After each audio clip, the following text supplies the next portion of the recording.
में किसी किस्म ठीक की है, कोई सजा। हाफिज खलील अहमद, बहुत शुक्रिया। चेयरमैन की गिरफ्तारी पर पीटीआई का आला सतह इजलास हुआ, जिसमें कानूनी मामलात और जेल की सूरत हाल पर गौर किया गया है। वीडियो पैगाम में शाह महमूद कुरैशी ने कहा कि कल चेयरमैन पीटीआई की रिहाई के लिए दरख्वास्त देंगे। वकला को भी रसाई देने से इनकार कर दिया गया है। वकालतनामे पर दस्तखत के बगैर अपील कैसे फाइल कर सकते हैं? साबिक वज़ीर आज़म को ऐसी जेल में रखा गया जहां बी क्लास भी नहीं है।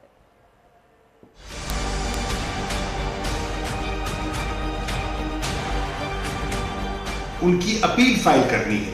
उनकी रिहाई के लिए हमने जो कानूनी चाराजोई करनी है, लेकिन रसाई नहीं दी जा रही।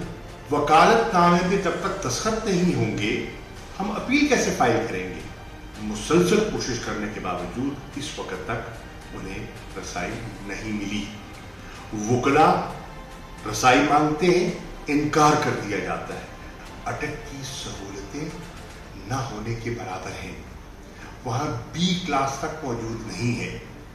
तभी तो जो हमारे इल्म में बात लाई गई है कि 9/11 के सेल में सी क्लास में मुल्क के साबिक वजीर आजम को रखा गया है।